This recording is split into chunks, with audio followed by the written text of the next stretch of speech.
السلام عليكم ورحمة الله وبركاته. إن الحمد لله نحمده ونستعينه ونستغفره ونعوذ بالله من شرور أنفسنا ومن سيئات أعمالنا. من يهده الله فلا مضل له ومن يضلل فلا هادي له وأشهد أن لا إله إلا الله وحده لا شريك له وأشهد أن محمدا عبده ورسوله صلى الله تعالى عليه وعلى آله وصحبه وسلم تسليما كثيرا. أما بعد، أعوذ بالله من الشيطان الرجيم. والذين لا يدعون مع الله إلها آخر ولا يقتلون النفس التي حرم الله إلا بالحق ولا يزنون ومن يفعل ذلك يلقى أثاما يضاعف له العذاب يوم القيامة ويخلد فيه مهانا.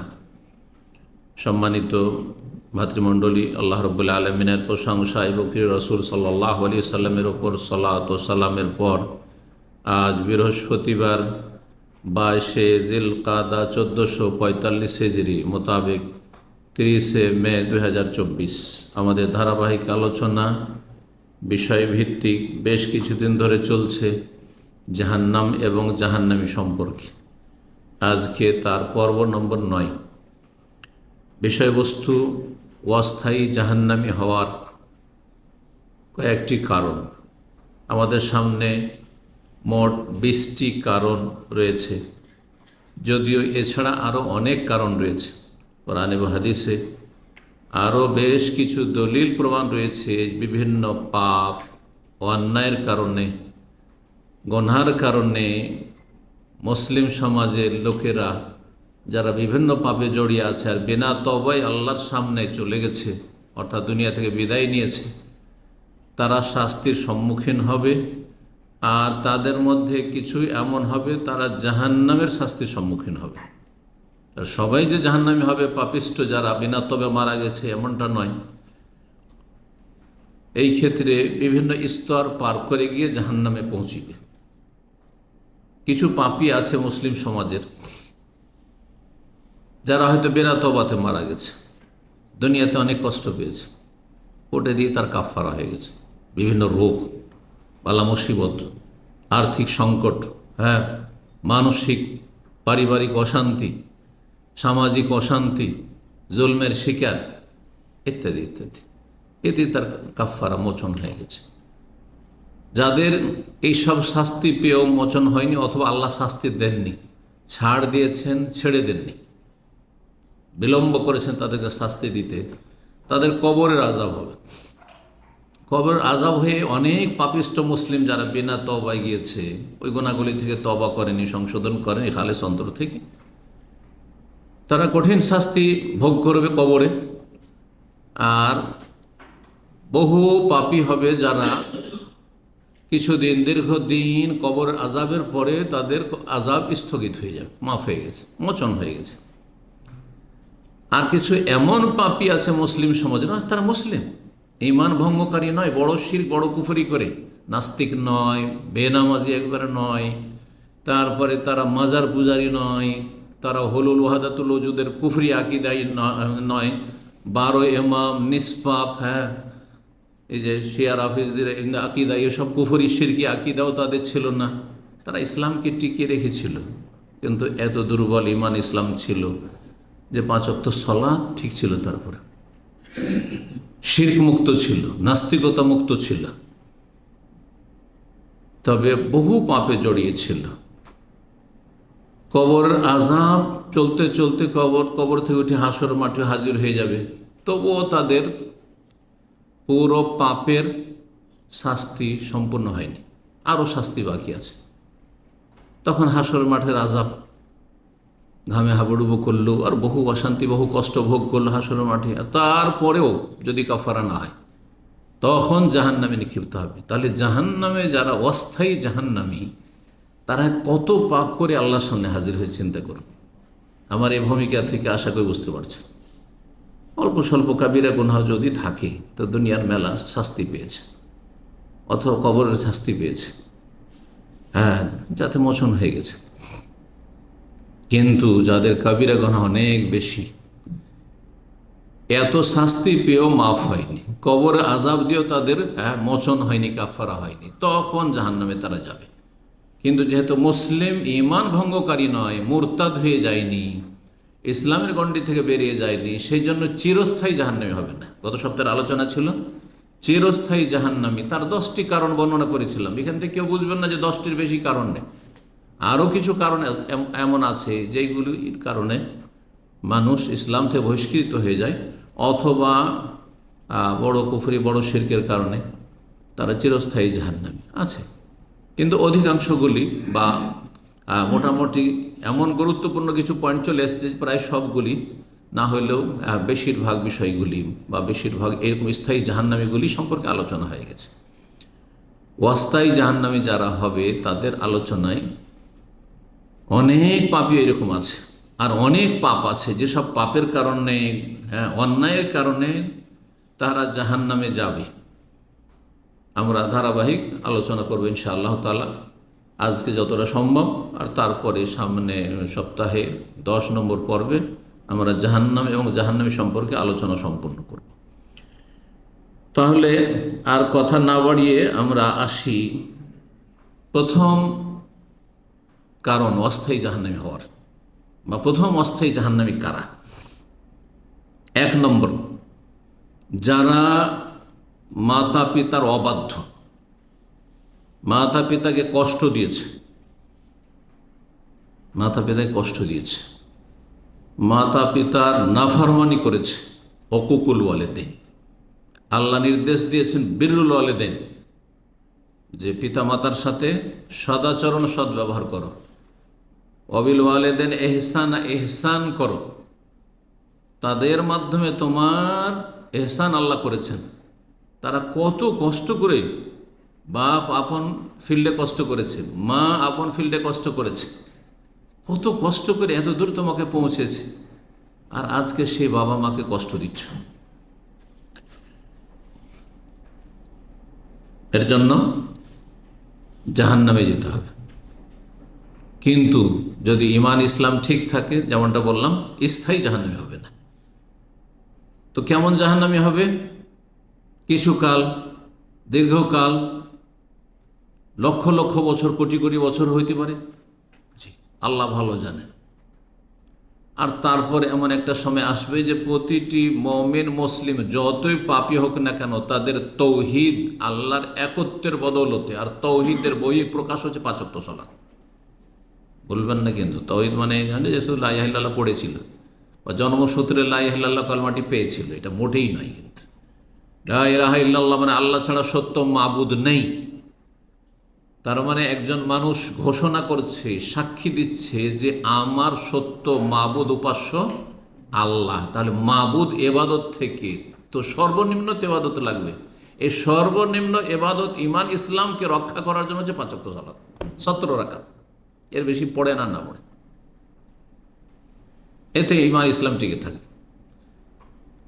আমার এই মেসেজ বেনামাজি, আধা নামাজিদের জন্য, যারা 17কে 15 পড়ে, ফজর পড়ে না, মাঝে মাঝে ফুল পড়ে, মাঝে মাঝে হাফ পড়ে, মাঝে মাঝে পড়ে, মাঝে মাঝে পড়েই না, মাঝে মাঝে অনেক বেশি পড়ে, কোনো বছরে তারাবি ছাড়ে না, নফল সুন্নত অনেক পড়ে যখন পড়ে, আর যখন পড়ে না তো ফরজও পড়ে না।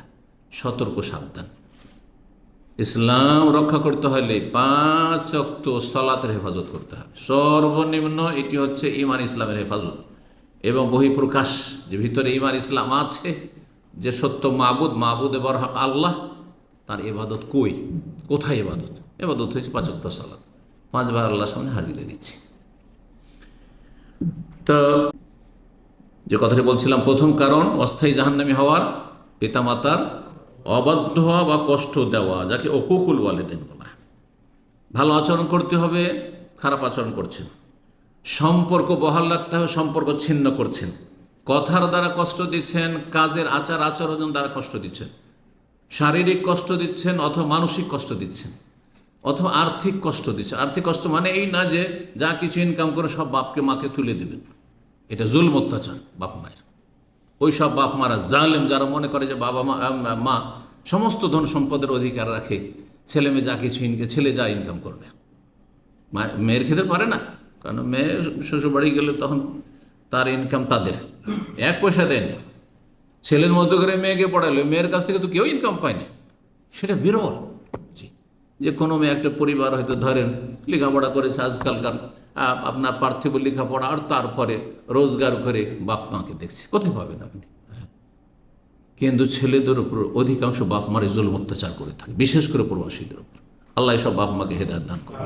এটা আমার উদ্দেশ্য না। উদ্দেশ্য হচ্ছে যে আপনার বাবা মা অভাবী বা আংশিক অভাবী, কিছু প্রয়োজন রয়েছে, আর আপনি বুঝতে পারছেন যে প্রয়োজন আছে, আপনি পারবেন প্রয়োজন পুরা করতে। এই নয় যে আপনার স্ত্রী ছেলে না অনাহারে থাকবে। আর যদি দেখা যায় যে আমার স্ত্রী ছেলেমেয়ের সমানই শুধু আমার রোজগার, তাহলে আপনি শেয়ার করে খাবেন, সেটা দিয়েই বাপ মাকেও তাতে অংশ দেবেন, আর আপনার স্ত্রী ছেলে মেয়ে ভাগযোগ করে খাবেন।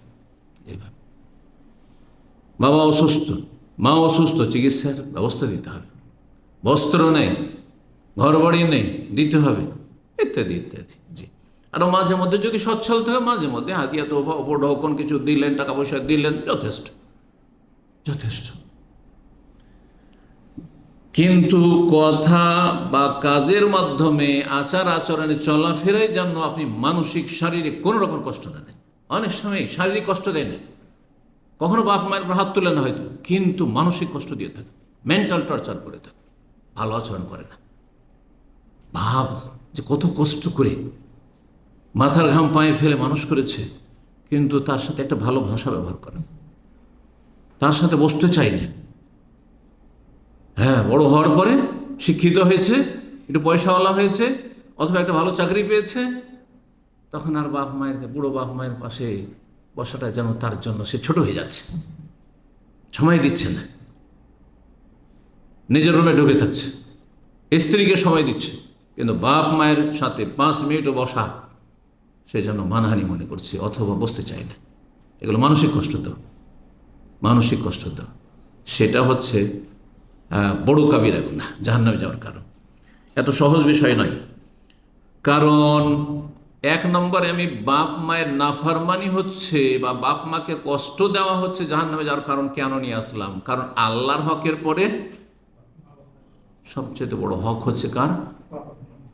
বাপ মায়ের। ওয়াবুদুল্লাহ ওয়ালা তুশরিকু বিহি শাইআন ওয়া বিল ওয়ালিদাইনি ইহসানা, আল্লাহর ইবাদত করে শিরিক করিও না। তারপরে ওয়াবিল ওয়ালিদাইনি ইহসানা ওয়া কাযা রাব্বুকা আল্লা তা'বুদু ইল্লা ইয়্যাহু বিল ওয়ালিদাইনি ইহসানা। এইভাবে আল্লাহ রাব্বুল আলামিন বেশ কিছু আয়াতে আল্লাহর ইবাদতের সাথে তৌহিদের সাথে সাথে নির্দেশ দিয়েছেন। সেই জন্য যদি কারো আকীদা পুরোপুরি একবারে সালাফি আকীদা মানা যায়, ইবাদত বন্দেগীতে কোনো ত্রুটি নেই, মাশাআল্লাহ, ফরজ ওয়াজিবে কোনো ত্রুটি নেই, বরং সুন্নত নফলে মেলা তাহাজ্জুদ গুজার, তো বাপ মাকে মানসিক শারীরিক কষ্ট দেয়, জাহান্নামে যেতে হবে। আল্লাহ হেফাজত করুন। যদি বিনা তওবাতে চলে যায়, আর এই তওবার জন্য শর্ত হচ্ছে বান্দার হক, যেহেতু আল্লাহর কাছে ক্ষমা চেয়ে হবে না, বাপ মায়ের কাছ থেকে ক্ষমা নিতে হবে, আর আল্লাহর কাছে ক্ষমা চাইবে। কারণ আল্লাহর হকও নষ্ট করলেন, বাপ মার নাফরমানি করে, কারণ আল্লাহর হুকুম অমান্য করেছেন, আর বাপ মাকে কষ্ট দিয়েছেন, সুতরাং বাপ মায়ের কাছেও তাদের বান্দার হক থেকে মুক্তি লাভের জন্য ক্ষমা চেয়ে অব্যাহতি হাসিল করতে হবে, মুক্তি লাভ করতে হবে। আল্লাহ তৌফিক দান করেন। বিষয়টি অত্যন্ত গুরুত্বপূর্ণ। ইম্মা ইয়াবলুগ, বিশেষ করে যদি বার্ধক্যে পৌঁছে যায় বাপ মা, আর পেয়েছেন আপনি সৌভাগ্য জান্নাত খরিদ করার জন্য, আপনার সৌভাগ্য, অনেকে পায়নি, অনেকে পায়নি এই সুযোগ, আপনি পেয়েছেন। অনেকের বাবা মা আগেই চলে গেছে, কত মনের আশা আকাঙ্ক্ষা যে এই সময় আল্লাহ রুজি রোজগার দিয়েছেন, পয়সা দিয়েছেন, আর সুখ দিয়েছেন, এই সুখে যদি বাপ মাকে নিয়ে থাকতে পারতাম, বাপ মার সাথে ভালো দুটো কথা বলতাম, পাই না, উনি পেয়েছেন। ইম্মা ইয়াবলুগান্না ইনদাকাল কিবারা আহাদুহুমা আও কিলাহুমা, যদি বার্ধক্যে পৌঁছে যায় তাদের উভয়ে, অথবা একজন, বাপকে পেলে অথবা মাকে পেলে, অথবা দুইজনকে পেলে। সাধারণত বাপ মা যতদিন সবল থাকে, সুস্থ থাকে, ততদিন কষ্ট দেওয়ার সাহস খুব কমই করে। কিন্তু যখন বুড়ো হয়ে যায়, তখন মাথার বোঝা হয়ে যায় অনেকের, ভালো মানুষদের জন্য, নামাজিদের জন্য, যার ফলে বিশেষভাবে আল্লাহ এখানে করছেন। কারণ যখন বুড়ো হয়ে গেছে, তখন খেজুর চুষে চুষে শুধু বীজটা আছে, আঁটিটা আছে, আর কিচ্ছু নেই, আর রসকস নেই। আর পাবে কি এর কাছে? বিশেষ করে ধন সম্পদ যদি তার নামে না থাকে, আগেই যদি মূর্খামি করে লিখে দিয়ে থাকে ছেলে মেয়েদের নামে, তাহলে তো বলতে হবে না। অধিকাংশ ভালো ছেলেও খারাপ আচরণ করে থাকে। এই জন্য ভালো কাজ নয় যে জীবদ্দশায়ী কোনো বাপ মা ছেলে মেয়েকে জমি জায়গায় ধন সম্পদ লিখে দেবে, বাড়িঘর লিখে দেবে না, মোটেই না। মানা যাবে আল্লাহ যেভাবে ভাগ করে সেভাবে ভাগ করে নেবে। আল্লাহ স্বয়ং ভাগ করে দিয়েছে। ফালা তাকুল্লাহম উফ, ওহ কথাটি বলিও না, আহ কথাটি বলিও না। আরে বিরক্তি প্রকাশ করা। উফ হচ্ছে ঠিক আমাদের ভাষায় যে বিরক্তি প্রকাশের জন্য বিভিন্ন ভাষা ভঙ্গিমাগুলি রয়েছে, সেটাও চলবে না। যদি বিরক্তিকর কথা হয়, অনেক সময় বুড়ো হয়ে গেছে, কথা বলতে গিয়ে অন্যরকম হয়ে যাচ্ছে, ব্যালেন্স ঠিক থাকছে না, আপনি বিরক্তি প্রকাশ করতে পারবেন না। জি, সবর করতে হবে আপনাকে। আপনার জন্য কতবার সবর করেছে, কত সবর করেছে চিন্তা করুন। আপনি কত কষ্ট দিয়েছেন, রাতের পর রাত, দিনের পর দিন অসুস্থ থেকেছেন, ঘুম নেই, কিচ্ছু নেই, এইভাবে বাপ মা মানুষ করেছে, ভুলে গেছেন সব। আল্লাহ যেন স্মরণ রাখার তৌফিক দান করেন। ও আহসান কামা আহসান আল্লাহ ইলাইক, তুমি ভালো আচরণ করো যেমন আল্লাহ ভালো আচরণ করেছেন বা করিয়েছেন কারো কথা। ফালা তাকুল্লাহ উফ ওয়ালা তানহারহুমা, ধমক দিও, গরম মেজাজও কথা বলিও না। ওয়াকুল্লাহুমা কওলান কারীমা, কি বলতে হবে? সম্মানজনক কথা বলিও। তাহলে কথা ওজন করে বলতে হবে, যে কোনটাতে সম্মান আছে, কোনটাতে সম্মান হানি আছে, কোনটাতে ছোট করা হচ্ছে। সম্মানজনক কথা বলতে হবে, নমনীয় হয়ে যেতে হবে। ছেলে মেয়ে বাবা মায়ের কাছে যত নমনীয় বিনয়ী হবে, তত বেশি আদর স্নেহ পাবে। এটা ছেলে মেয়েদেরকে বুঝিয়ে নিতে হবে ভালো করে, এবং ছেলে মেয়ে যাদের আছে তাদেরকে বুঝিয়ে দিতে হবে। হ্যাঁ, যে রক্ত গরম হওয়ার পরে আর পকেটে পয়সা, পকেট গরম হওয়ার পরে অনেকেই ভুলে যায় বিনয়ী হইতে, বাপ মায়ের সামনে বাহাদুরির সাথে চলাফেরা করছে না, ভক্তি কমে যাবে, স্নেহ কমে যাবে, মায়া মমতা কমে যাবে, অন্তর থেকে ছড়ে ফেলে দেবে ধীরে ধীরে। এটা প্রাকৃতিক বিষয়, ধীরে ধীরে স্বাভাবিকভাবে অন্তর থেকে বের করে ফেলে দেবে। যতই চেষ্টা করুক, আর সে মায়াটা থাকবে, এটা রক্তের মায়া থাকবে, কিন্তু সামান্যতম থাকবে, নামকে অস্তে থাকবে। এই জন্য আল্লাহ বলছেন ওয়াকফিদ লাহুমা জানাহা যুল্লি মিনার রাহমা।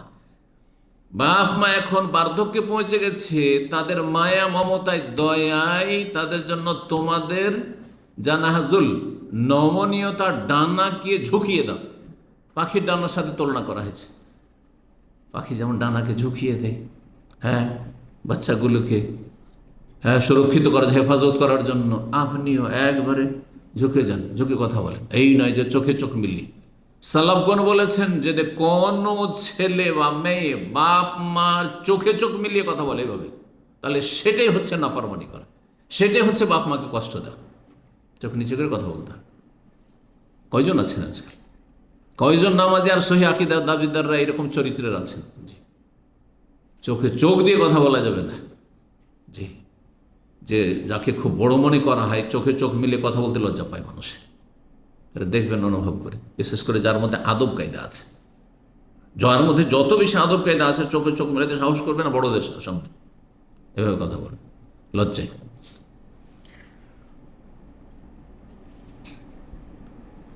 আর দোয়াও করতে থাকো জীবদ্দশায় আর মরার পরেও। এই নয় যে মরার পরে শুধু রব্বির রহমহুমা কামা রাব্বায়ানি সাগীরা, এটা নয় কিন্তু কোরআনের কথা। দুনিয়া তো রহমতের প্রয়োজন রয়েছে, আর দুনিয়া থেকে বিদায়ের পরে, ইন্তেকালের পরে রহমতের প্রয়োজন রয়েছে। যদিও মানুষের দুনিয়া থেকে বিদায়ের পরে রহমত ছাড়ার কোনো উপায় নেই, আর দুনিয়াতে আল্লাহর রহমতের ওসিলার জন্য নিজেও আমল করতে পারছে, তারপরে রহমতের প্রয়োজন রয়েছে। আল্লাহর রহমত ছাড়া কে এক মুহূর্ত দুনিয়াতে বাঁচতে পারে? সুতরাং রব্বির রহমহুমা কামা রাব্বায়ানি সাগীরা, যাদের বাবা মা বেঁচে আছে তারাও করবে, আর যাদের নেই তারাও করবে। নবী সাল্লাল্লাহু আলাইহি ওয়াসাল্লামের হাদিস মুসনাদ আহমদে নাসাইতে রয়েছে, লা ইয়াদখুলুল জান্নাতা মান্নানুন, যে কারো উপকার করে খোটা দেয় সে জান্নাতে যাবে না। ওয়ালা আকুন, আর যে বাপ মাকে কষ্ট দেয় সে জান্নাতে যাবে না। ওয়ালা মুদমেনু খামর, আর যে মদ পানে অভ্যস্ত, একবার মদ পান করেছে কাবিরা গুনাহ, কিন্তু মদ পানে অভ্যস্ত হলে জাহান্নামে যেতে হয়, জাহান্নামে যেতে হয়। মদ খেলে যদি জান্নাতে যায়ও শাস্তি পাওয়ার পরে, তো একটি হাদিস লাম ইয়াশরাবু ফিল আখিরা, জান্নাতের মদ থেকে যে জান্নাতের নিয়ামত, একটি বড় নিয়ামত মদের নহর রয়েছে সেখানে, তা থেকে বঞ্চিত থাকবে। তো এই ছিল 1 নম্বর। 2 নম্বর বিষয় হচ্ছে আত্মীয়তার সম্পর্ক বিচ্ছিন্ন করা। কারণ এর সম্পর্ক বাপ মায়ের হকের সাথেই, যদিও সেটাতে বেশি ব্যাপকতা আছে, কিন্তু বাপ মা সবচাইতে বেশি নিকটাত্মীয়। বাপ মার চাইতে নিকটাত্মীয় দুনিয়া তার কেউ আছে নাকি? না, কেউ নেই। ওপর দিয়ে গেলে বাপ মা, আর নিচের দিয়ে গেলে ছেলে মেয়ে, এরা সবচেয়ে নিকটাত্মীয়। তো সিলাতুল আরহাম মানে আত্মীয়তার সুসম্পর্ক। আত্মীয়তার সুসম্পর্কের যখন কথা বলবেন, তখন প্রথম ধাপে আসবে বাপ মা আর ছেলে। তাহলে বাপ মায়ের সাথে সম্পর্ক ছিন্ন করলে জাহান্নামে যেতে হবে। ছেলে মেয়ের সাথে সম্পর্ক ছিন্ন করেন যদি, আর সেটা অন্যায়ভাবে হয়, তাহলে জাহান্নামে যেতে হবে। কেন এখানে বললাম অন্যায়ভাবে হয়? বাপ মা যদি অন্যায় করে, কাফেরও হয়, আর বদ চরিত্রহীন হয়, মদখর হয়, তবুও ভালো আচরণ করতে হবে। কিন্তু ছেলে মেয়েকে শাসন করার জন্য, আদব শিখানোর জন্য সম্পর্ক ছিন্ন করা যাবে। আব্দুল্লাহ ইবনে উমর রাদিয়াল্লাহু তাআলা আনহুমা তিনি বলছেন যে নবী সাল্লাল্লাহু আলাইহি ওয়াসাল্লামের হাদিস, তোমরা তোমাদের মহিলাদেরকে, অভিভাবকরা, স্বামী স্ত্রী যদি মসজিদে যেতে চায়, বিশেষ করে রাত্রে, বাধা দিবে না। লা তামনাউ ইমা আল্লাহ মাসাজিদ আল্লাহ ওয়া বুয়ুতুহুন্না খায়রুল লাহুন্না, তবে বাড়িটা বেশি উত্তম। তখন বেলাল বিন আব্দুল্লাহ বিন ওমরের ছেলে, মানে ওমর আমিরুল মুমিনের পোতা নাতি, সে বলছে, ওয়াল্লাহ, আল্লাহর কসম, আজকাল ফিতনার যুগ, লা নামনাহুন্না, আমি আমার স্ত্রীকে যেতে দেবো না। আব্দুল্লাহ বিন ওমর এত সুন্নতের পাবান, আল্লাহর সন্তুষ্টির জন্য এবং নবীর মহব্বতে। ছেলের মহব্বত কোথায় আর নবীর মহব্বত কোথায়? আমি বলছি কালা রাসূলুল্লাহ, রাসূল বলেছেন, আর তুমি বলছো আমি বাধা দেব নবীর নাফরমানি করে? মা কাল্লাম তোকা বাদ, জীবনে তোমার সাথে আর কথা বলবো না। আর কথা বলেননি তিনি, শাসন করার জন্য। তো অবাক করে ফিরে আসে, সংশোধন করে, ঠিক আছে। তো শাসনমূলক হলে, কিন্তু সেখানে হেকিমের মধ্যে হইতে হবে, বাপ মাকে ডাক্তারের মতো, যে এই অবাধ্য ছেলের সাথে সম্পর্ক ছিন্ন করলে উপকার হবে, মানে আদব শেখানো যাবে, সোজা করা যাবে না সম্পর্ক রেখেই তাকে ঠিক করা যাবে। অনেক সময় দেখা যাচ্ছে যে পরিবেশ প্রতিকূল, উল্টো পরিবেশ, ইসলাম পরিপন্থী পরিবেশ, নাপাক পরিবেশে বাস করে, কাফেরদের মাঝে বসবাস করে, পাপিষ্ঠদের মাঝে বসবাস করে, খারাপ সঙ্গ পেয়ে গেছে, মদ গাঁজার দিকে চলে যাচ্ছে। আপনি যদি বলেন যে বাপ মা তোকে বাড়িতে চড়তে দেবো না, তোর সাথে কোনো সম্পর্ক রাখবো না, সে হয়তো মদ খাচ্ছিল, এখন হিরোইন খাওয়া, গাঁজা খাওয়া শুরু করবে। চোর হয়নি, চোর ডাকাত হয়ে যাবে। তখন যে গাঁজার পয়সা জুটে না, তখন যেখানে সেখানে কি করে খুন করে ফেলবে, পয়সা দেন। বোঝা গেছে না? তাহলে বোঝা গেল যে সব জায়গাতে সব ওষুধ দেওয়া যায় না, সব রোগীকে সব ওষুধ দেওয়া যায় না। জি, এইরকম হইতে হবে। বাপ মাকে, মুরব্বী যিনি তরবিয়ত করবেন, তাকে খুব বিচক্ষণ হইতে হবে কোরআন সুন্নাহর আলোকে। আল্লাহ তৌফিক দান করেন। কখনো সম্পর্ক রেখে সংশোধন করা সম্ভব হবে হয়তো, কখনো সম্পর্ক ছিন্ন করলেই কি হবে, সংশোধন করা সম্ভব হবে।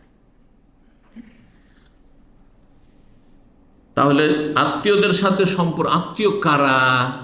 আত্মীয় শ্বশুর বাড়ির লোকেরা নাই, এটা আমাদের দেশীয় আত্মীয়। কোন আত্মীয়? এটা হচ্ছে এমনি আত্মীয়, বাংলার আত্মীয়, কিন্তু আরবিতে যে সিলাতুল আরহাম, আরহাম রহিমের বহু বচন। আর রহিম মানে হচ্ছে জরায়ু, রহিম মানে জরায়ু। তো যার সাথে, যেসব লোকদের সাথে আপনার জরায়ু সম্পর্ক আছে, সেটা হচ্ছে আপনার বাপের বংশ না হয় মায়ের বংশ। তাহলে আত্মীয় হচ্ছে আপনার, যাদের সাথে সম্পর্ক ছিন্ন করলে জাহান্নামে যেতে হবে, তারা হচ্ছে হয় আপনার বাবার বংশ না হয় মায়ের বংশ। চাচাদের সাথে সম্পর্ক ছিন্ন করে রেখেছেন, চাচাতো ভাইদের সাথে সম্পর্ক ছিন্ন, মামাদের সাথে, নানার সাথে সম্পর্ক ছিন্ন, মামাদের সাথে, খালাদের সাথে, ফুফুদের সাথে সম্পর্ক ছিন্ন। এরা, বোঝা গেছে? তার মানে এই নয় যে শ্বশুর শাশুড়ির সাথে সম্পর্ক ছিন্ন করবেন। হ্যাঁ, অন্যায়ভাবে যদি সম্পর্ক ছিন্ন করেন তাহলে জাহান্নামে যেতে হবে, ওটা অন্য বিষয়। কিন্তু তারা আরহামের মধ্যে কার নাই, আরহাম নাই। আরহাম হচ্ছে যাদের সাথে আপনার রক্তের সম্পর্ক রয়েছে। আর রক্তের সম্পর্ক মানুষের বাবার দিকে রয়েছে আর মায়ের দিকে রয়েছে, তাই না? তো সুতরাং নিজের বংশ, বাবার বংশ আর মায়ের বংশের হক শ্বশুর বংশের চাইতে অনেক অনেক গুণে বেশি। শ্বশুর বংশের হক রয়েছে, কিন্তু সে হক আপন জায়গায় সীমিত আকারে রয়েছে। সদাচরণ করবেন আর মাঝে মাঝে হাদিয়া তোহফা গিফট দিবেন, কিন্তু সামেনা ও আতানা বলবেন শাশুড়িকে আর শ্বশুরকে, যে আমি এখন থেকে বিয়ে করার পর থেকে আমি শাশুড়ির কথাই চলবো, শ্বশুরের কথাই চলবো, হ্যাঁ, আমার স্ত্রীর কথাই চলবো। এটা হচ্ছে আপনার দায়ুস হওয়া। না, এটা নয়। তারা ভালো মানুষ, ভালো আচরণ করে, মুসলিম, নামাজি, তাদের সাথে সদ্ব্যবহার করুন। অমুসলিমের সাথে, মুসলিম না হইল ওয়াকুলুল নাসি হুসনা, আল্লাহ কোরআনে বলেছে। এটি কোরআনের নীতিমালা। যে কোনো মানুষের সাথে ভালো কথা বলা, ওয়াফআলুল খাইরা, কল্যাণমূলক কাজ করা। যে কোনো মানুষের সাথে কল্যাণমূলক কাজ করে না। কিন্তু নিজের বংশ, মায়ের বংশ, বাবার বংশের হক রয়েছে, তাদের সাথে কেউ যদি সম্পর্ক ছিন্ন করে অথচ শরীয়তে তার কোনো অবকাশ নেই, বৈধতা নেই, তাহলে জাহান্নামে যেতে হবে। রাসূলুল্লাহ সাল্লাল্লাহু আলাইহি ওয়াসাল্লামের হাদিস, জুবাইর বিন মুতঈম রাদিয়াল্লাহু আনহু বর্ণনা করেছেন, লা ইয়াদখুলুল জান্নাতা কাতিউন, সম্পর্ক, আত্মীয়তার সম্পর্ক ছেদকারী জান্নাতে যাবে না। মুত্তাফাকুন, বুখারী মুসলিমের হাদিস। জি। এবং সূরা মুহাম্মদ আয়াত নম্বর 22-23 আল্লাহ বলছেন, ফাহাল আসাইতুম, সম্ভবত, ইন তাওয়াল্লাইতুম, তোমরা যদি বিমুখ হয়ে যাও, অথবা তাওয়াল্লাই, তোমরা যদি নেতৃত্ব পেয়ে যাও, মানুষ ক্ষমতা পেলে ক্ষমতার দাপটে মানুষ কিন্তু কি করে, অবিচার করে, অন্যায় করে, সীমা লঙ্ঘন করে, তখন আর মানুষকে মানুষ মনে করতে চায় না, অনেকেই, অধিকাংশই। আনতুফসিদু ফিল আরদ, ইসলাম বিমুখ হয়ে গেলে, ওহীর বিধান বিমুখ হয়ে গেল, মানুষ কি করে, পৃথিবীতে বিপর্যয় সৃষ্টি করে, ফিতনা ফাসাদ করে, অশান্তি সৃষ্টি করে। আর ক্ষমতার দাপটেও অনেক সময় কি করে, ফিতনা ফাসাদ সৃষ্টি করে, অশান্তি করে। অতকাত্তেও আরহামাক, তোমরা আত্মীয়তার সম্পর্ক ছিন্ন করবে। জি, মানুষ অহংকারের কারণে, অহংকারী যখন দাম্ভিক হয়ে যায়, অথবা ইসলাম বিমুখ হয়ে যায়, ধার ধারে না শরীয়তের, জায়েজ না জায়েজের, কি করতে হবে কি করতে হবে না, জান্নাত জাহান্নাম বলে কোনো চিন্তা নেই, তখন আত্মীয়তার সম্পর্ক ছিন্ন করে। অতকাত্তেও আরহামাকুম, তোমরা তোমাদের আত্মীয়তার সম্পর্ক ছিন্ন করো। আল্লাহ বলছে, উলাইকাল্লাযীনা লানাহুমুল্লাহ, যারা আত্মীয়তার সম্পর্ক ছিন্ন করে তাদের আল্লাহ লানত, অভিসম্পাত করেছেন, আল্লাহর রহমতে বঞ্চিত। রহমতে বঞ্চিত জান্নাত কি করে পাবে? জান্নাতে যেতে হবে। ফাআসাম্মাহুম, সুতরাং তাদেরকে আল্লাহ কি করেছেন, বধির করেছেন। ওয়া আমা আবসারাহুম, তাদেরকে আল্লাহ তাদের দৃষ্টি শক্তি কেড়ে নিয়েছেন, অন্ধ করেছেন, বধির আর অন্ধ। সুতরাং তারা দেখেও দেখে না, শুনেও শোনে না। আজকাল যারা আত্মীয়তার সাথে সম্পর্ক রাখেও, তারা তাদের অধিকাংশই সম্পর্ক কীরকম রাখে, রাখলে রাখবো, না রাখলে না রাখবো, অদল বদল, লেনদেন। লেনদেন যে কোনো মানুষের সাথে হইতে পারে, তুমি ভালো আমি ভালো, তুমি খারাপ আমি খারাপ। এই ফর্মুলা যদি আত্মীয়দের সাথে থাকে, তাহলে আপনি সিলাতুল আরহাম করলেন না, কিছুই করলেন না আপনি, তাহলে কোনো হক আদায় করলেন না আত্মীয়। সহিহ মুসলিমে একটি হাদিস রয়েছে, 4640 নম্বর হাদিস। জনৈক ব্যক্তি এসে বলছেন, ইয়া রাসূলুল্লাহ, ইন্নালি কারাবা, আমার কিছু আত্মীয় আছে, আসিলুহুম, তাদের সাথে আমি সদ্ব্যবহার করি, তাদের সাথে আমি যোগাযোগ রাখি, সম্পর্ক রাখি। ওয়াক্তাউনি, কিন্তু তারা আমার সাথে সম্পর্ক ছিন্ন করে। ওয়া উহসিনু ইলাইহিম, তাদের সাথে ভালো আচরণ করি। ওয়াসিউনা ইলাইহিম, আমার খারাপ করে, ভালোকে উপকার করি, ওরা ক্ষতি করে। ও আহলুম আনহুম, আমি ধৈর্য ধরি। ওয়াজহালুন আলী, আমার সাথে তারা মূর্খামি করে, দুর্ব্যবহার করে। ফাকালা, ইন কুনতা কামা কুলতা, তুমি যেমনটা বললে তেমনটাই যদি হয়, মানে সত্যি হয় তোমার কথা, যে তুমি ভালো করছো তারা মন্দ করছে, তুমি উপকার করছো, তারা অপকার করছে। তুমি তাদের সাথে সুসম্পর্ক রাখতে চাইছো, তারা ছিন্ন করছে। তুমি এগিয়ে যাচ্ছ, তারা পালাচ্ছে। এমনটা যদি হয় তাহলে কি হবে? কান ফাকান নামা তসিফুহুমুল মাল, যেন তুমি তাদের মুখে গরম বালি ছিটিয়ে দিচ্ছে, উত্তপ্ত বালি ছিটিয়ে দিচ্ছে। মানে তাদেরকে লাঞ্ছিত করছো। কার চোখে মুখে যদি ধুলো বালি, আর সেটাও যদি গরম হয় একবারে ছিটিয়ে দেন, তার মানে কি? হ্যাঁ, লাঞ্ছিত করলেন। তারা লাঞ্ছিত, আপনি সম্মানিত। ওয়ালা ইয়াজালু মাআকা মিনাল্লাহি যাহিরুন আলাইহিম, আর আল্লাহ তোমার সাথে সব সময় সাহায্যকারী হিসাবে আছেন তাদের বিরুদ্ধে। তারা ক্ষতি করার চেষ্টা করবে, আল্লাহ তোমার ডিফেন্স করবেন, ওদেরই ক্ষতি হবে। গর্ত খনন করবে, সেই গর্তে তারা নিমজ্জিত হবে। মা দুমতা আলা যালিক, তুমি যদি এর উপর অটল থাকতে পারো যে আমি ভালো করে যাব। আমাদের দেশে অনেকেই, আপনি যদি সাদাসিধা মানুষ হন আর ভালো প্রকৃতির মানুষ হন আর মানুষের উপকার করেন, তো অনেকে এসে আপনাকে আর অন্য উপদেশ দেয়, কি বলে? খুব মানুষের উপকার করো, খুব তাদের সাথে ভালো আচরণ করো, তোমাকে বাঁচ দেবে। এগুলো দেশীয় ভাষা, তাই না? হ্যাঁ, যেই ব্যক্তি বলছে সে আপনাকে গুমরাহির পথে নিয়ে যাচ্ছে, জাহান্নামের পথে নিয়ে যাচ্ছে। এটা ইসলামের শিক্ষা না। ইসলামের শিক্ষা হচ্ছে যে সেল মান কাতাক, যে সম্পর্ক ছিন্ন করছে তার সাথে সম্পর্ক ভালো। এই জন্য আরেকটি হাদিস রয়েছে সহিহ বুখারী 5532, লাইসাল ওয়াসিলু বিল মুকাফি, ওই ব্যক্তি আত্মীয়তার সুসম্পর্ক বহাল বজায় রাখনেওয়ালা নয় যেই ব্যক্তি বদলা দেয়। যে আমার আত্মীয় স্বজনরা, চাচারা, চাচাতো ভাইয়ের আমাদের সাথে ভালো সম্পর্ক রাখে, দাওয়াত দেয়, ওদেরকে দাওয়াত দেব। যারা খারাপ করে ওদের সাথে খারাপ, কোনো যোগাযোগ নেই। যেই মামা আমার সাথে খুব খাতির রাখে, ওর সাথে খাতির। যেই মামা খাতির রাখে না, যেই খালাবাবু খাতির রাখে না, ওর সাথে আমার কোনো খাতির নেই। না না, তুমি আত্মীয়তার সুসম্পর্ক বহাল রাখলে না। এটা ওয়ালাকিন্নাল ওয়াসিল, সত্যিকার অর্থে আত্মীয়তার সুসম্পর্ক বহাল রাখনেওয়ালা ব্যক্তি হচ্ছে আল্লাযী ইযা কুতিবাত রাহিমাহু, আত্মীয়তার সম্পর্ক যদি কেউ ছিন্ন করে ফেলে, ওয়াসালাহা, সে মিলিত করে। কেউ মিলতে চায় না, দেখা করতে চায় না, সে দেখা করতে যায়। কেউ সালাম দিতে চায় না, তাদেরকে সালাম দেয়। কেউ কোনো দিন খোঁজ খবরে টেলিফোন করে না, আপনার টেলিফোন করেন। অনেক আছেন প্রবাসে ভুক্তভোগী, কিন্তু জীবনেও টেলিফোন করবেন না আপনার মায়ের পেটের ভাই, আপনি টেলিফোন করছেন, করুন, আপনি ভালোতে আছেন, উনি ভালো। কখন এটা চিন্তা করবেন না যে ও এত টেলিফোন করব। অনেক সময় আপনার স্ত্রী বলবে, হয়তো তুমি তো সবসময় তাদের খোঁজ নাও, জীবনে টেলিফোন করে, কথা তো ঠিকই রে, তাহলে আর করবো না। না না না, মোটেই না, এই অসৎ পরামর্শ নেবেন না, করতে থাকেন। তো 3 নম্বর অস্থায়ী জাহান্নামী হওয়ার কারণ হচ্ছে যে কোনো ফরজ ওয়াজিব পরিত্যাগ করা। তার মধ্যে সবচেয়ে গুরুত্বপূর্ণ ফরজ হচ্ছে 5 ওয়াক্ত সালাত, ফজর, জোহর, আসর, মাগরিব, এশা, এই 17 রাকাত। যদি কেউ ছাড়ে তাহলে জাহান্নামে যেতে হবে, তাহলে জাহান্নামে যেতে হবে। দলিল কোরআনে কারীমে রয়েছে আর হাদিসও রয়েছে।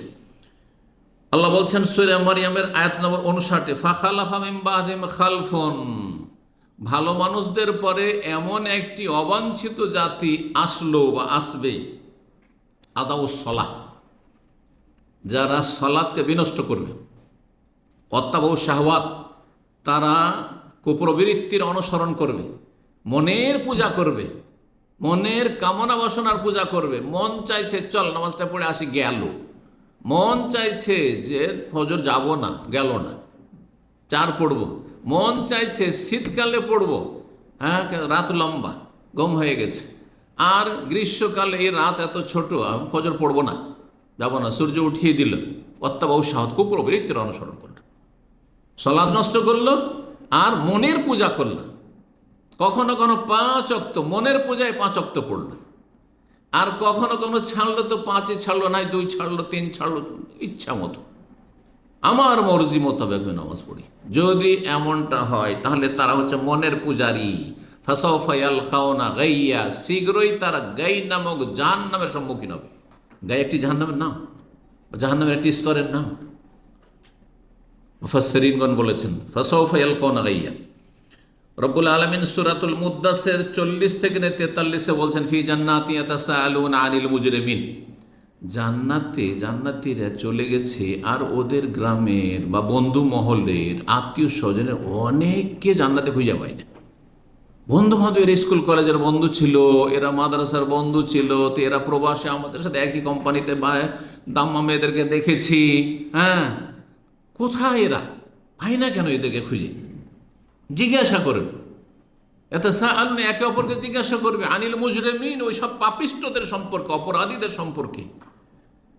আল্লাহ বলবেন, ঠিক আছে, খোঁজ নেওয়ার জন্য যোগাযোগ করিয়ে দিচ্ছি।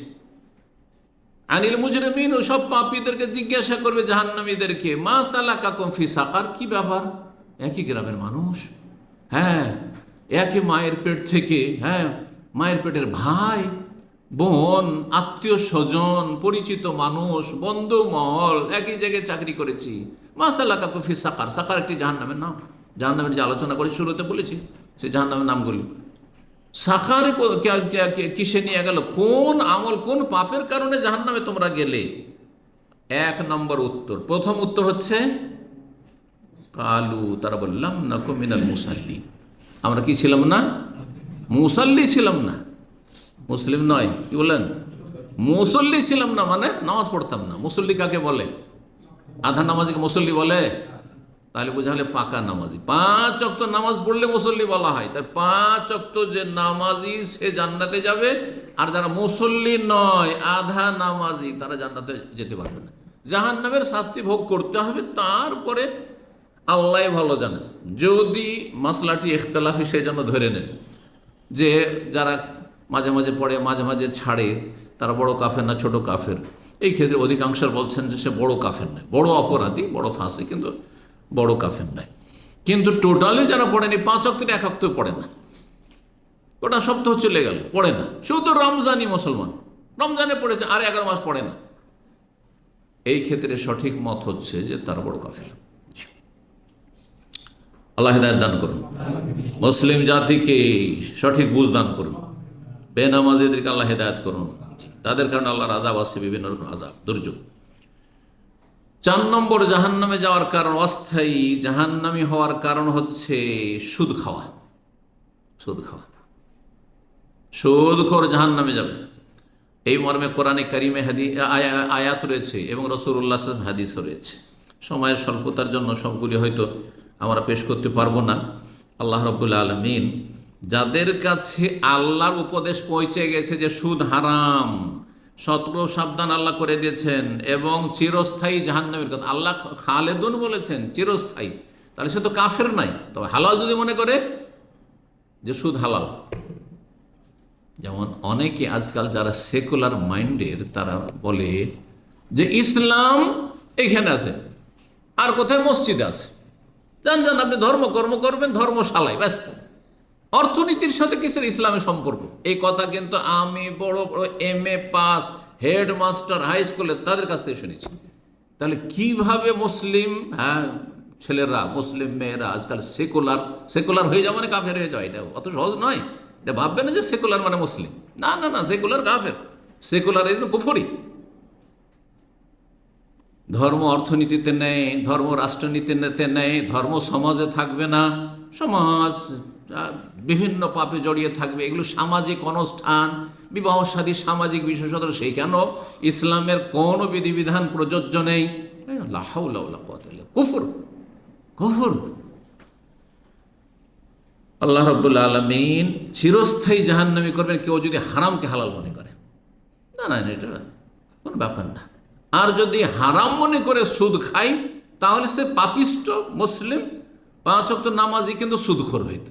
আর সুদ খায় কিন্তু সে তওবা করে না, আর বিনা তওবা আল্লাহর সামনে হাজির হলো, আর সেটা হালালও মনে করেনি, তাহলে সে জাহান্নামে যাবে, দীর্ঘকাল থাকবে জাহান্নামে। আল্লাহ কঠিন শাস্তির কথা বলেছেন।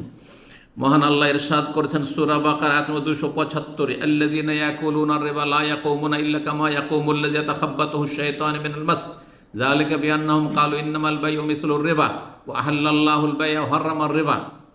আল্লাহ বলছে যারা সুদ ভক্ষণ করেছে, সুদি কারবার করেছে, খেয়েছে বা খাওয়িয়েছে, আদান প্রদান করেছে, লা ইয়াকুমুনা ইল্লা কামা ইয়াকুমুল্লাযী ইয়াতাখাব্বাতুহু আশ-শাইতানু মিনাল মাস, হাসরের মাঠে তারা আছাড় খেয়ে খেয়ে মৃগী রোগীর মতো, হ্যাঁ, পড়বে আর উঠবে, পড়বে আর উঠবে।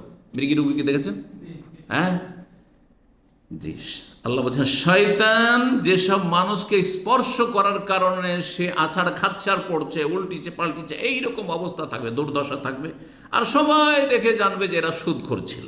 এই এক আযাব হাসর মাঠে। কেন এই আযাব? যেহেতু তারা বলেছে ইন্নামাল বাইউ মিসলুর রিবা, ব্যবসা আর সুদ সমান সমান। আজকাল অনেক সুদখোর বলে আমার টাকাটা কি বাঞ্ঝা নাকি, আমি যে বছর ধরে ধার দিয়ে রাখবো আর এই করব সেই করব, এতদিন ধরে দিলাম, সে কত লাভবান হলো টাকাটা থেকে, এতদিন তার কাছে পড়ে থাকলো, আমার টাকাটাকে বাঞ্ঝা। হ্যাঁ, আরে বিয়ে শাদী করলে তো বাচ্চা হয়, আমার টাকার বাচ্চা হবে না? ও বাচ্চা সুদ খাবে, বুঝতে পেরেছেন? জি। ইন্নামাল বাইউ মিসলুর রিবা, এরাই বলে যে ব্যবসা আর সুদ একই জিনিস, সুদ আর ব্যবসায় পার্থক্য নেই তাদের কাছে। যেমন ব্যবসা করছে বা রোজগার, অন্য রোজগার করছে, তেমনি সুদও খাচ্ছে। অথচ আহাল্লাহুল বাই'a ওয়া হারামা, আল্লাহ ব্যবসাকে হালাল করেছেন আর সুদকে হারাম করেছেন। আল্লাহ বলছেন ফামান জাহুম ওয়াজাতু মির রাব্বিহি, যার কাছে রবের পক্ষ থেকে উপদেশ চলে এসেছে যে সুদ হারাম, ফানতাহা, ছেড়ে দিল, ফালাহু মা সালাফ, যা অতীতে করেছে আল্লাহ মাফ করবে। ও আমরুহু ইলাল্লাহ, আল্লাহ তার ফয়সালা করবে, তওবা করলে মাফ আর না করলে মাফ নাই। অমান আদা, কিন্তু হারাম জানার পরে, সুদ হারাম, সুদি কারবার হারাম, তারপরেও যদি ফিরে আসে আবার সুদি কারবারে, তাহলে ফাউলাইকা আসহাবুন নার হুম ফিহা খালিদুন, তারা জাহান্নামী এবং তারা সেখানে চিরস্থায়ী হবে বা দীর্ঘস্থায়ী হবে। যদি হালাল মনে করে তাহলে চিরস্থায়ী হবে, আর যদি হালাল না মনে করে, সুদ এত বড় ধ্বংসাত্মক পাপ যে দীর্ঘস্থায়ী হবে। খুলুদ, দীর্ঘস্থায়ী হওয়াকে চিরকাল বলা হয়। এটা হচ্ছে বাকভঙ্গিমা, আছে না নেই? আপনি সৌদি আরবে 30-35 বছর থাকেন, এলাকাবাসী বন্ধুবান্ধব সব বলবে সারা জীবনটা থেকেই গেলে তুমি সৌদি আরব, বলে না কেন? অথচ সারা জীবন থাকেননি আপনি, তার আগে 25-30 বছর দেশেও থেকে এসছেন, কিন্তু চিরকাল মানে দীর্ঘকাল। রব্বুল আলামিন আরও ইরশাদ করছেন সূরা বাকারার আয়াত 278 এবং 279-তে, ইয়া আইয়ুহাল্লাযীনা আমানুত্তাকুল্লাহা ওয়া যারু মা বাকিয়া মিনার রিবা ইন কুনতুম মুমিনিন ফাইন লাম তাফআলু ফাআযানু বিহারবিন মিনাল্লাহি ওয়া রাসূলিহি ওয়া ইন তুবতুম ফালাকুম রুউসু আমওয়ালিকুম লা তাযলিমুনা ওয়া লা তুযলামুন। হে ঈমানদারগণ, তোমরা আল্লাহকে ভয় করো এবং যে সুদি কারবার করছিলে ছেড়ে দাও আপন অবস্থায়। জানতে পেরেছেন যে সুদ হারাম, এতদিন জানছিলেন না, সুদের ওপরে বন্ধকের জমি বা সুদি কারবারে লেগে আছে, যাকে টাকা ধার রেখেছেন আসল টাকাটা ফিরিয়ে নেন, আসল টাকা ফিরিয়ে নেন। আর বলছেন সুদ নেবো না ভাই, আরাম, সুদ নেবো না, এতদিন জানতাম না বা এতদিন আমি বুঝিনি, এখন আমার হ্যাঁ ইমানে নাড়া দিয়েছে, আমি এই কাজ করব না। অতিরিক্ত এই নয় যে চুক্তি যখন হয়ে গেছে তো এটা নিয়েই নিই, পরে তওবা করবো, এটি চলবে না। জি। তারপরে আল্লাহ বলছেন যদি মুমিন মুসলিম হও তাহলে এটা করো, যে সুদ নেবে না কিন্তু ছেড়ে দাও। ফাইন লাম তাফআলু, যদি না করো না, সুদি কারবার ছাড়বো না, ফাআযানু বিহারবিন মিনাল্লাহি ওয়া রাসূল, তাহলে আল্লাহ এবং তার রাসূলের পক্ষ থেকে যুদ্ধের ঘোষণা শুনে না। আল্লাহর যুদ্ধ আর রাসূলের যুদ্ধ, তাফসীরকারগণ বলছেন আল্লাহর যুদ্ধ যে দুনিয়াতে বিভিন্ন আযাব, শাস্তি, বালা মুসিবত, মানসিক, শারীরিক, পারিবারিক, রাষ্ট্রীয়, সামাজিক, সমস্ত রকমের যে অশান্তিগুলি, এগুলি সুদি সিস্টেমের কারণে এবং বিভিন্ন পাপের কারণে। তার মধ্যে একটি হচ্ছে ধ্বংসাত্মক পাপ, হচ্ছে শুধু সুদের কারণে নয়, বিভিন্ন পাপের কারণে। আর আখিরাতে আল্লাহর যুদ্ধের ঘোষণা মানে জাহান্নাম। আল্লাহ যুদ্ধের ঘোষণা করে শুধু দুনিয়াতে তো নয়, দুনিয়াতেও আর আখিরাতেও। তো আখিরাতে আল্লাহর যুদ্ধের ব্যাখ্যা কি? যে জাহান্নামে আল্লাহ ঢুকিয়ে ছেড়ে দেবেন, ব্যাস, যুদ্ধ শেষ, আল্লাহ যুদ্ধ শেষ। আর রসুলের যুদ্ধ, আল্লাহ রসুলের পক্ষ থেকে যুদ্ধের ঘোষণা মানে রাসূলুল্লাহ সাল্লাল্লাহু আলাইহি সাল্লাম যদি দুনিয়াতে থাকতেন, আর যদি এরকম সুদখোর থাকতো আর সুদ ছাড়তে চায় না, তাহলে তিনি যেমন বদর, ওহুদ, খন্দক করেছেন, তেমনই জিহাদ তাদের বিরুদ্ধে করতেন। এটি আল্লাহর নির্দেশ, জিহাদ করা ফরজ তাদের সুদখোরদের বিরুদ্ধে। খলিফাতুল মুসলিমিন যদি ইমামুল মুসলিমিন হয়, খলিফায়ে রাশেদদের অনুসারী যদি খলিফায়ে রাশেদিনদের, তাহলে সুদখোর যারা সুদি কারবার ছাড়তে চায় তাদের বিরুদ্ধে যুদ্ধের ঘোষণা করবে। জি, এটা হচ্ছে ইসলাম। নবী সাল্লাল্লাহু আলাইহি ওয়াসাল্লাম স্বপ্নযোগে অনেক জাহান্নাম এবং জান্নাতের দৃশ্য দেখেছিলেন। একটি লম্বা হাদিস সহিহ বুখারী রয়েছে। পুরো হাদিস শোনাইলে তো ওই একটি হাদিস 1-1.5 ঘন্টায় শেষ করা হয়তো মুশকিল হয়ে যাবে। একটা অংশ শুধু, একটা দৃশ্য নবী সাল্লাল্লাহু আলাইহি ওয়াসাল্লাম দেখছেন যে একজন লোক রক্তের নদীতে হাবুডুবু করছে, আর তারপরে সে কিনারা আসার চেষ্টা করছে, যেমন কিনারায় তটে লাগার চেষ্টা করছে, তেমন বড় পাথর দিয়ে তার মুখে কি করা হচ্ছে, মারা হচ্ছে। হ্যাঁ, ওয়াল্লাযী রাআইতাহু ফিন নাহারে, যাকে দেখলে সেই রক্তের নদীতে আকেলুর রিবা, সে সুদখোর, সে সুদখোর। কেন রক্তের নদীতে কেন দেখা হয় না? কারণ যারা সুদ খায় তারা গরিবের রক্ত চুষে। সুদের সিস্টেম হচ্ছে গরিবদের রক্ত চুষে নেওয়া। সুদে লোন নিয়ে কোনো মানুষ বড় লোক হয়েছে? কখনো হবে না। এই যারা কোটি কোটি টাকা লোন নিচ্ছে ব্যাংকে, মনে করছেন যে বড় লোক হচ্ছে, দেখেন কোন সময় দেউলিয়া হয়ে গেল, আর ব্যাংক এত টাকা পাবে দিতে পারছে না। বা তাদের গায়ের জোরে বা তাদের রাষ্ট্রীয় ক্ষমতার জোরে বা রাজনীতির জোরে হয়তো সেগুলোকে হিসাব নিকাশ দুনিয়াতে হচ্ছে না, আখেরাতে হবে। দুর্নীতিতে ডুবে আছে তারা, কথা বুঝতে পেরেছেন? কোনোদিন সুদের উপরে ভিত্তি করে যে অর্থনীতি দাঁড়াবে, সেই অর্থনীতিতে কোনো বরকত থাকবে না। আল্লাহ বলে দিয়েছে ইয়ামহাকুল্লাহর রিবা, সুদকে আল্লাহ নিশ্চিহ্ন করে দেন, মুছে দেন। এর চেয়ে বড় স্পষ্ট কথা কি লাগবে? ওয়ুরবি সাদাকাত, আর আপনি হালাল রুজি করুন, দান সাদকা করুন, ইউরবি, আল্লাহ বর্ধিত করেন, বাড়ান। সহিহ বুখারী 1297 নম্বর হাদিস। তাহলে সুদখোর জাহান্নামী, আমরা কোরআন হাদিস দুই রকমের দলিল পেলাম। 5 নম্বর অস্থায়ী জাহান্নামী হওয়ার কারণ হচ্ছে ইয়েতিমদের ধন সম্পদ ভক্ষণ করা। ইয়েতিমদের ধন সম্পদ ভক্ষণ করে কারা? যারা নিকটাত্মীয় তারাই বেশি করে। হয় ইয়েতিম, ইয়েতিম কাকে বলে? যে ছেলে মেয়ে নাবালক অবস্থায় তার বাবা মারা গেছে। মা মরলে ইয়েতিম হয় না, কারণ বাবা ভরণ পোষণের দায়িত্ব পালনকারী আছে। যদিও সে মায়া মমতা থেকে বঞ্চিত হয়, অসহায়, কিন্তু তারপরও তার ভরণ পোষণে দেখাশোনার জন্য তো আছে, বাপ আছে। তো বাবা মারা গেছে নাবালক অবস্থায়, এখন তাদের দেখাশোনার দায়িত্ব নিয়েছে কে? দাদা, না হয় চাচা, ঠিক না, অথবা নানা, না হয় মামা। এরাই কিন্তু বেশি ইয়েতিমদের ধন সম্পদ অন্যায়ভাবে ভক্ষণ করে। নিজের ছেলে মেয়েদেরকে ভালো ভালো স্কুলে পড়াচ্ছে আর ভালো যত্ন সহকারে পড়াচ্ছে, আর ভাতিজাকে ভাইগিনাকে চাকর খাটাচ্ছে, অথবা যারে মাদ্রাসায় দিয়ে দেয়, কোনো পয়সা খরচ করেন। তারপরে তাদের বিল হয় 10 টাকা, করে 100 টাকা, আর একটা জিরো বাড়িয়ে দেয়, 9-6 করে। এইভাবে বিভিন্নভাবে মানুষ ইয়েতিমের ধন ভক্ষণ করে। আর যারা সরাসরি একেবারে বেঈমানি করে নিল, দখলই করে নিল, সেটা তো বলতেই হবে না কত বড় অপরাধ। ছিনিমিনি খেলা ইয়েতিমদের ধন সম্পদ নিয়ে রব্বুল আলামিন সূরা নিসার আয়াত নম্বর 10-এ বলছেন ইন্নাল্লাযীনা ইয়াকুলুনা আমওয়ালাল ইয়াতামা যুলমা, যারা ইয়েতিমদের ধন সম্পদকে অন্যায়ভাবে ভক্ষণ করে, ইন্নামা ইয়াকুলুনা ফি বুতুনিহিম নারা, তারা ইয়েতিমের ধন সম্পদ খেলো না, তারা জাহান্নামের আগুন পেটে ভক্ষণ করলো, পেটে জাহান্নামের আগুন ঢোকালো, অর্থাৎ জাহান্নামে যেতে হবে। ওয়াসায়াসলাউনা সাইরা, আরো স্পষ্ট করে দেয়, আর শীঘ্রই তারা জ্বলন্ত আগুনে প্রবেশ করবে। আল্লাহু আকবার, আল্লাহু আকবার।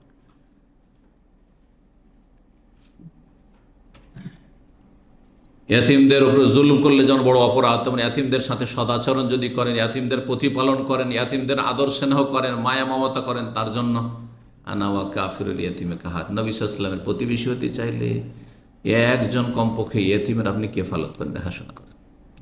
যে একটা ছেলেকে, একটা মেয়েকে আমি আল্লাহ সন্তুষ্টের জন্য মানুষ করি, কমপক্ষে একটা দিয়ে শুরু করেন। আল্লাহ তৌফিক দান করুন।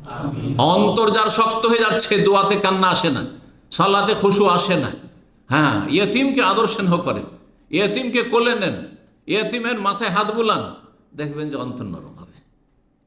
আল্লাহ তৌফিক দান করুন। 6 নম্বর অস্থায়ী জাহান্নামী হওয়ার কারণ অন্যায়ভাবে কাউকে খুন করা। অন্যায়ভাবে কাউকে, যে কোনো মানুষকে, মুসলিমের খুন যদি হয়, তার রক্তের মূল্য সবচেয়ে বেশি আল্লাহ রাব্বুল আলামিনের কাছে। কাবার সমান মূল্য রাখে, কাবার সমান মূল্য রাখে একজন মুসলিমের রক্ত। আর অমুসলিমও যদি হয় তবু অন্যায়ভাবে আল্লাহ যেখানে অনুমতি দেননি হত্যা করা হারাম। মৃত্যুদণ্ডও যদি কারো থাকে তবু আপনার জন্য আমার জন্য হত্যা করা হারাম। একজন খুন করেছে, তো খুনিকে কি করতে হবে? কেসাসে তাকে হত্যা করতে হবে।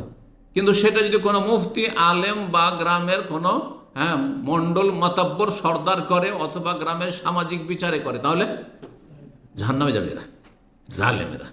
এটা কার অধিকার? রাষ্ট্রীয় অধিকার, সরকারের অধিকার।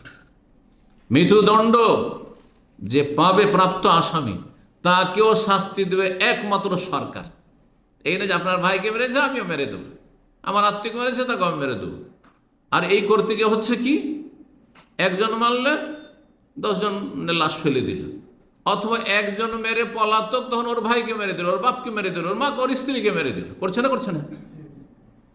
মুসলিমরা এই কাজ করতে পারে যদি ইসলাম সম্পর্কে তাদের কোনো জ্ঞান থাকে আর আমল থাকে আর আল্লাহর ভয় থাকে, জাহান্নাম বলে ভয় থাকে আর জান্নাতের যদি আশাবাদী হয়, তাহলে এগুলো নামকে অস্তে বসলে গণপিটুনি দিয়ে চোর ডাকাতকে মেরে দিল, জায়েজ? হারাম, হারাম। আপনাকে সরকারের হাতে তুলে দিতে হবে, প্রশাসনের হাতে তুলে দিতে হবে, আর বিচার সেখান থেকে চাইতে হবে। আপনার বাড়িতে চুরি করেছে, এই নয় যে আমার বাড়িতে চুরি করতে আমি মেরে দিলাম, না।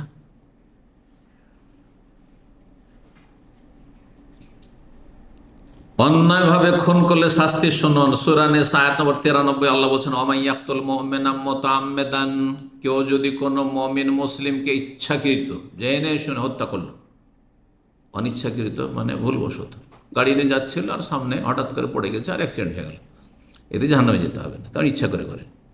কিন্তু দেখছে যে সামনে লোকটা আসছে আর তারপর ওর সাথে দুশ্মনী আছে, দিল গাড়ি চাপিয়ে দিল তার উপর, জাহান্নামে যেতে হবে না?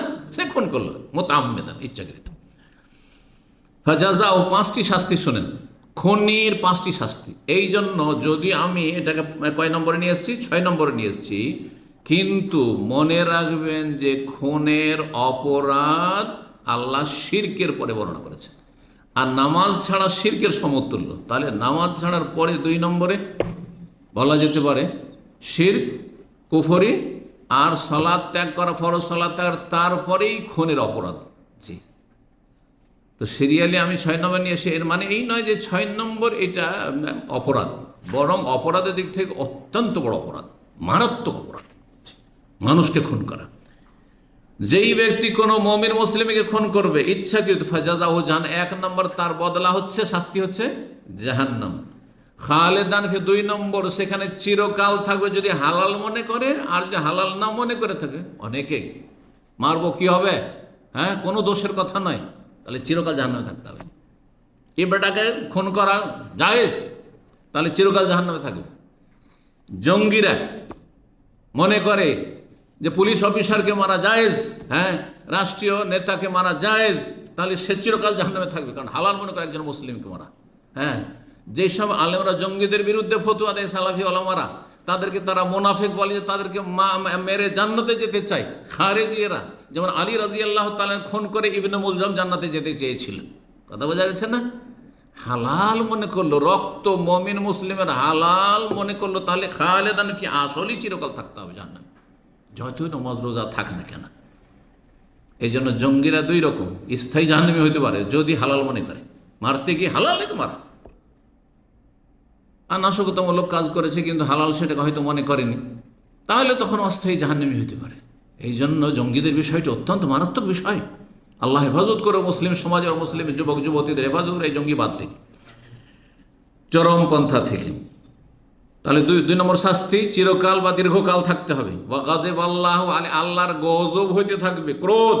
আল্লাহ কখনো ভালো সন্তুষ্টির নজরে দেখবেন না, আল্লাহর ক্রোধ নামতে থাকবে, গজব নামতে থাকবে।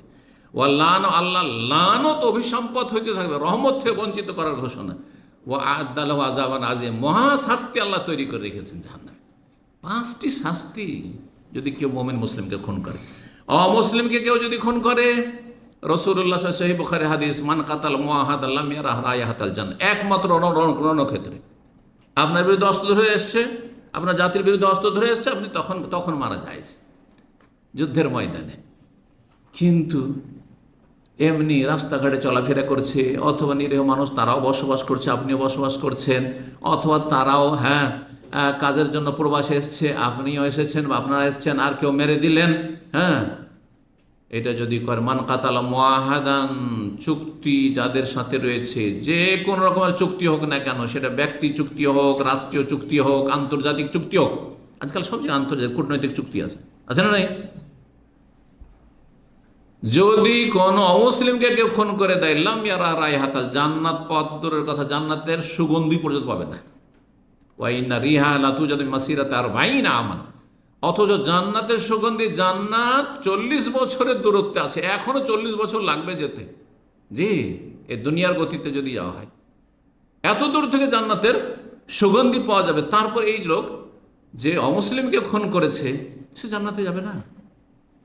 সুতরাং আল্লাহ রাব্বুল আলামিনের কাছে দোয়া করি, আল্লাহ যেন মানুষের রক্ত থেকে আমাদের হেফাজত করেন।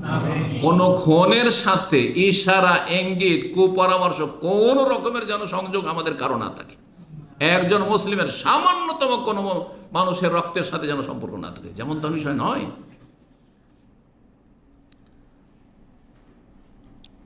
রব্বুল আলামিন আরো ইরশাদ করেছেন সূরা আনামের আয়াত নম্বর 151, ওয়ালা তাকতুলুন নাফসাল্লাতী হারামাল্লাহ।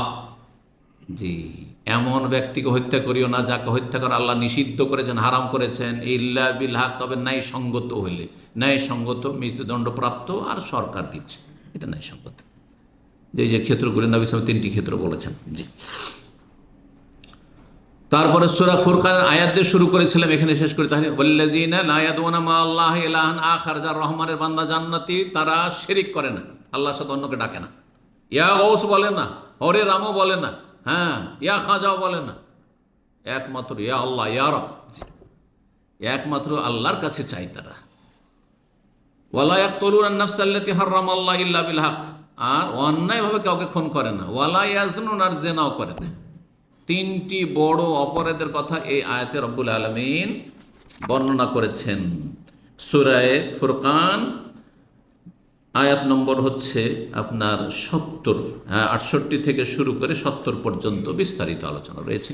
সময়ের স্বল্পতার জন্য কিছুটা বললাম। তারপরও তওবার রাস্তা খোলা আছে, শেষ দিকে তওবার কথা আল্লাহ বলে, তওবা করে খালেস অন্তর থেকে ফিরে আসে যদি যে কোনো অপরাধ, ইন্নাল্লাহা ইয়াগফিরুয যুনুবা জামিআ, আল্লাহ মাফ করবেন। ইল্লা মান তাবা ওয়া আমানা ওয়া আমালা আমালান সালিহান ফাউলাইকা ইউবাদদিলুল্লাহু সাইয়্যাতিহিম হাসানাত ওয়া কানা আল্লাহু গফুরুর রহিম। আল্লাহ বলছেন যে যালিকুম ওয়াসাকুম বিহি, এটি আল্লাহর ওসিয়ত যে কেউ কাউকে খুন করবে না। লাআল্লাকুম তাকিলুন, বুঝার চেষ্টা করিও যাতে করে বিষয়টি উপলব্ধি করিও। সূরা আনাম আয়াত নম্বর 151 বলছিলাম। 7 নম্বর অস্থায়ী জাহান্নামী হওয়ার কারণ হচ্ছে আত্মহত্যা করা। কেউ যদি নিজেকে হত্যা করে, নিজেকে খুন করে, এতক্ষণ চলছিল অন্যকে খুন করা, নিজেকে কেউ খুন করে, এই অধিকার দেওয়া হয়নি, বরং আল্লাহ আমাকে আমানত দিয়েছেন। সব কিছু আমানত, টাকা পয়সা যেমন আমানত, আপনি জ্বালিয়ে দিতে পারেন না যে আমার টাকা আমি জ্বালিয়ে দিলাম, বেতন পেলাম জ্বালিয়ে দিলাম, বেতন পেলাম রাস্তায় উড়িয়ে দিলাম, চলবে? হারাম। আমানত, টাকা পয়সা বলে যেখানে সেখানে রেখে দিলাম, আর তারপর চুরি হয়ে গেল। মোবাইল আল্লাহ আমানত দিয়েছে, যেখানে সেখানে রেখে দিলাম, চুরি হয়ে গেল। না, এই জন্য নয় যে অসৎ লোকদের আপনি সুযোগ দেবেন চুরি করার। সব কিছু আমানত, আমানত। এই যে চশমা, ভালো লাগে না, দিলাম, ভেঙে ফেলে দিলে, চলবে? না, আমানত। আরও উদাহরণ দিই, পানি, বেশি পয়সা নেই, কয়েক পয়সা মাত্র, পানিটা ফেলে দিলাম, চলবে? অনেকে কিন্তু পাগলামি করেন, একটু পানি খেলেন, আরে একটু পানি খেতে নেবেন কেন আপনি? একটু পানি খেলেন আর বাকিটা রেখে চলে যান, যখন রাখা আছে হয়তো রেখে দিয়ে চলেই যাবেন। আল্লাহ না করে রেখে যান, আল্লাহ হেদায়েত দান করুন। রেখে দিয়ে চলে গেলেন আপনি, আমানত এটি, হয় খান না হয় কাউকে খাওয়ান। যেখানে থালা চাটতে বলছেন আর আপনি পানি বোতলে রেখে দিয়ে চলে যাবেন, মানে আমানত। তাহলে এটাই যদি আমানত, আমার শরীরটা আমানত নয়? সব কিছু আমানত। আল্লাহ যতদিন রেখেছেন আপনার হস্তক্ষেপের কোনো অধিকার নেই। আত্মহত্যাকারী সম্পর্কে আল্লাহ বলছেন হাদিসে কুদসিতে, বাদারানি আবদি, আমার বান্দা আমার আগে সে জলদি করে ফেললো, মানে আমি তাকে মারতাম, সে নিজেকে মেরে ফেললো। যদিও সেটা তকদিরে লেখা আছে, কিন্তু তকদির মানে তো না যে আল্লাহ বাইন্ধা নিয়ে গেছেন, তাই না? স্বাধীনতাও আছে, সেটা আমরা ফিল করছি, অনুভব করছি। হাররামতু আলাইহিল জান্নাহ, যেহেতু নিজেকে তাড়াতাড়ি সে খুন করে ফেললো, হ্যাঁ, আল্লাহর ওপর ছেড়ে দিল না, সুতরাং তার ওপর জান্নাতকে আমি হারাম করে দিলাম। আল্লাহু আকবার। জান্নাত হারাম, হারাম মানে আবার বুঝবেন না, আবার এখান থেকে আবার কেউ কেউ বুঝেছে আমাদের দেশীয় বক্তার, হাদিসের তর্জমা করা বক্তা বলছে দাইয়ুস কোশ্চিন কালেও জান্নাত যাবে না, কেন? আল্লাহ হারাম বলেছেন। হারামটা দুই রকম হয়, অস্থায়ী হারাম, স্থায়ী হারাম। ভালো করে শোনেন। আপনি কি দাইয়ুসকে কাফের মনে করেন? দাইয়ুস কাফের না মুসলিম? মুসলিম। তার স্ত্রী ধারে লম্পটি করে বেড়াচ্ছে, তার স্ত্রী বেহায়া বেপরদা ঘুরে বেড়াচ্ছে, সে কিছুই বলে না।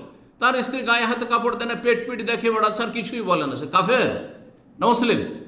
মুসলিম যদি নামাজি হয় আর তৌহিদবাদী, সে মুসলিম। তাহলে মুসলিম কি করে স্থায়ী জাহান্নামী হতে? মুসলিম যদি স্থায়ী জাহান্নামী হয়, তার মানে আপনি খারিজি। তাহলে আপনার খারিজি আকীদা। খারিজিরা বলছে কাবিরা গুনার কারণে মানুষ চিরস্থায়ী জাহান্নামী হবে। আহলে সুন্নাত ওয়াল জামাত কেউ বলছেন না, হানাফি, শাফি, মালিকি, হাম্বলি, আহলুল হাদিস কেউ বলে না।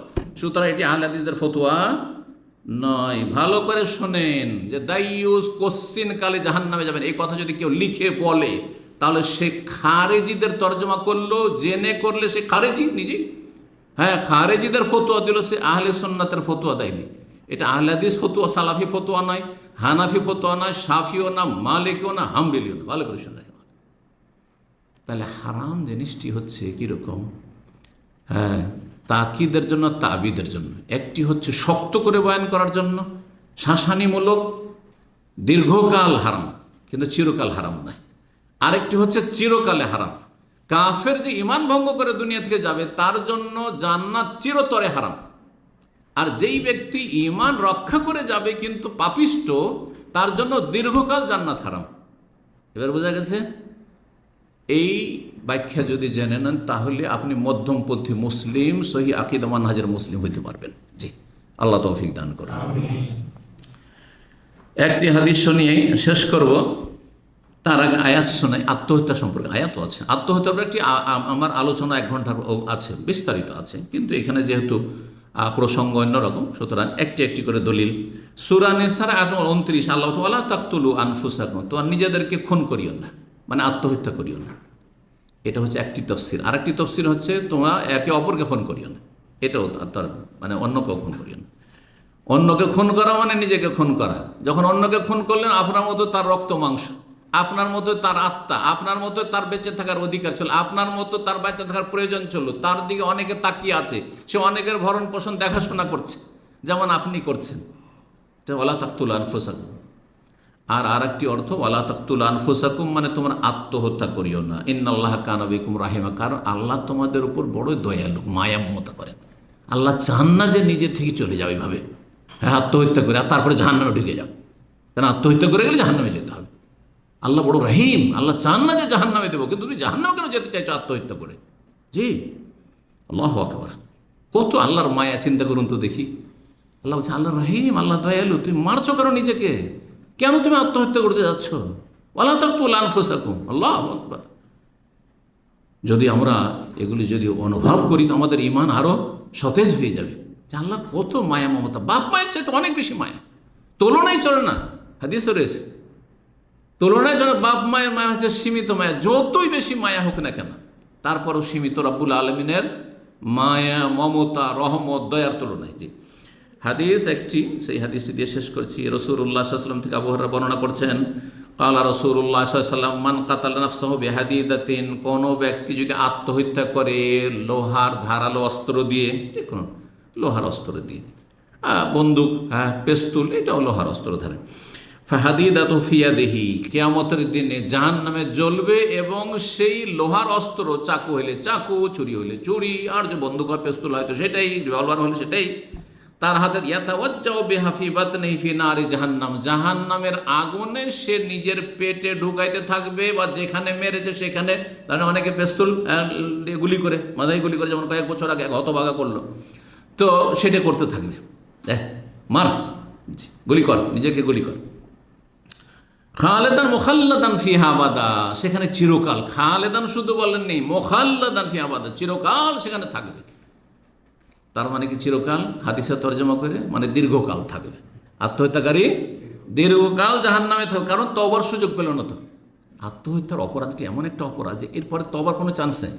আরে জেনা ব্যভিচার করার পরে, মদ খাওয়ার পরে তবার চান্স আছে, কারণ হায়াতের সম্ভাবনা আছে, কিন্তু আত্মহত্যার পর আর কোথায়, শেষ, আমলের দরজা বন্ধ। সুতরাং মারাত্মক বিষয়টি, মারাত্মক বিষয়, আল্লাহ হেফাজত করুন। একজন মুসলিমের সামান্যতম ইসলাম সম্পর্কে জ্ঞান থাকলে আর আল্লাহর ভয় থাকলে এই কাজে কখনো এগিয়ে যাবে না। অমান সারে বা সোম্মান, আর কেউ যদি বিষ পান করে আত্মহত্যা করে, ফাকাতাল নাফসা ফাহুয়া ইয়াতাহাসসা ফি নারি জাহান্নাম খালিদান মুখাল্লাদান ফি আবাদা, চিরকাল জাহান্নামে জ্বলতে থাকবে আর বিষ পান করতে থাকবে, বিষ পান করবে আর সেই শাস্তি পাবে, আবার বিষ পান করবে, আবার বিষ পান করবে, মরণ আসবে না কিন্তু কষ্ট পেতে থাকবে বিষ পানের।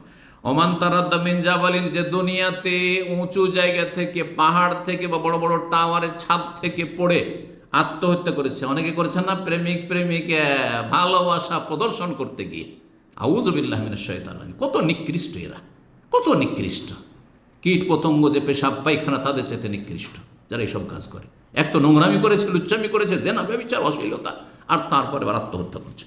অমান তারাদ্দা মিন জাবালিন, কেউ যদি কোনো উঁচু জায়গাতে পাহাড় পর্বত থেকে আছাড় খেয়ে পড়ে আত্মহত্যা করে, ফাকাতালা নাফসা ফাহুয়া তারাদ্দা ফি নারে জাহান্নামের আগুনে, উঁচু উঁচু পাহাড় পর্বত থাকবে, আগুনের পাহাড় পর্বত, সেখান থেকে আছাড় খেয়ে খেয়ে পড়বে আর আগুনে খালিদান মুখাল্লাদান ফি আবাদা, চিরকাল সেখানে জ্বলতে থাকবে। সহিহ মুসলিম 3020 নম্বর হাদিস। আর সহিহ বুখারী মুসলিমে আর একটি হাদিসের, ওই হাদিসের একটা অংশ, ওমান কাতালা নাফসাহু বিশাইইন, যেহেতু দুই একটি দৃষ্টান্ত তুলে ধরা হয়, এটা দিয়ে এটা দিয়ে ওইটা দিয়ে, এছাড়াও তো অন্য কোনো পন্থায় কেউ আত্মহত্যা করতে পারে।